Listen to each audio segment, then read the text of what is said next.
Hello, my name is John. Today we'll be reading California Becomes America's Cannibal State by Victor Davis Hanson, Washington Times, April 10th, 2019. For more than 6 years, California has had a top marginal income tax rate of 13.3%, the highest in the nation. About 150,000 households in a state of 40 million people now pay nearly half of the total annual state income tax. The state legislature sold that confiscatory tax rate on the idea that it was a temporary fix and would eventually be phased out. No one believed that. California voters, about 40% of whom pay no state income taxes, naturally approved the extension of the high rate by an overwhelming margin. California recently raised gas taxes by 40% and now has the second highest gas taxes in the United States.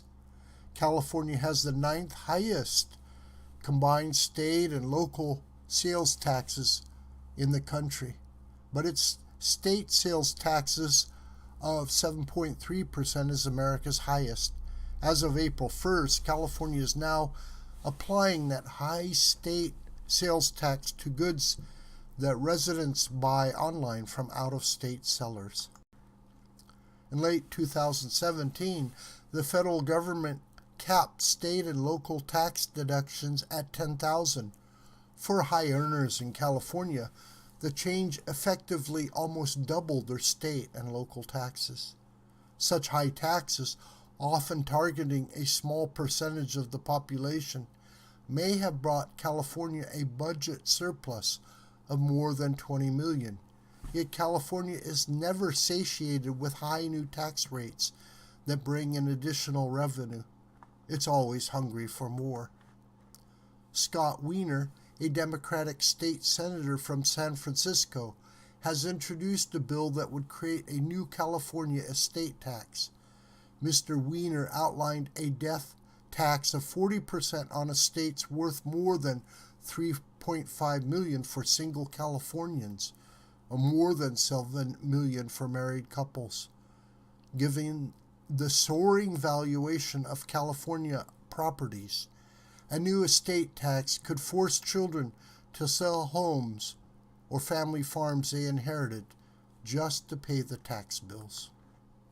Soon, even more of the California taxpayers who chip in to pay half of the state income taxes will flee in droves for low tax or no tax states. What really irks California taxpayers are the shoddy public services that they receive in exchange for such burdensome taxes. California can be found near the bottom of state rankings for school and infrastructure. San Francisco ranks among America's largest cities in property crimes per capita.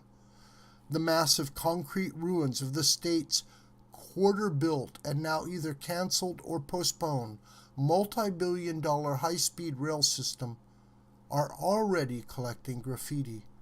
Roughly a quarter of the nation's homeless live in California. So do about 1/3 of all Americans on public assistance.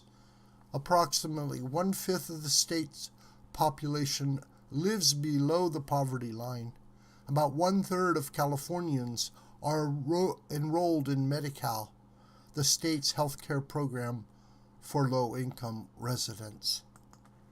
California's social programs are magnets that draw in the indigent from all over the world who arrive in search of generous health, education, legal, nutritional, and housing subsidies. Some 27% of the state's residents were not born in the United States. Last month alone, nearly 100,000 foreign nationals were stopped at the southern border, according to officials. Huge numbers of migrants are able to make it across without being caught, and many end up in California.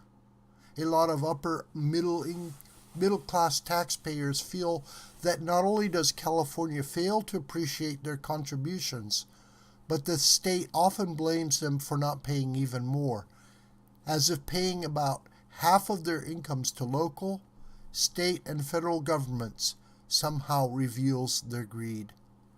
The hyper-wealthy liberal denizens of Hollywood, Silicon Valley, and the coastal enclaves often seem exempt from the consequences of the high taxes they so often advocate for others.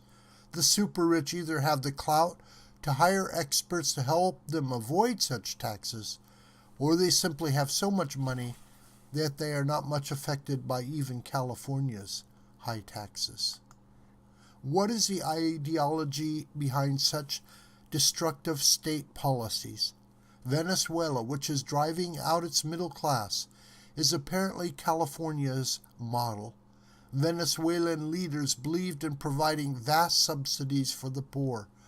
The country's super rich are often crony capitalists who can avoid high taxes. Similarly, California is waging an outright war on the upper middle class, which lacks the numbers of the poor and the clout of the rich. Those who administrate California's plagued Department of Motor Vehicles and High-Speed Rail Authority may often be inept and dysfunctional, but the state's tax collectors are the most obsessive bureaucrats in the nation. What is Sacramento's message to those who combine to pay half the state's income taxes and have not yet left California? Begone, or we will eat you. This video is a production of the School of the White Crane. Hi, my name is John Brooker. Please subscribe to this YouTube channel, and please share this video with family and friends and on social media. May God richly bless you, my beloved.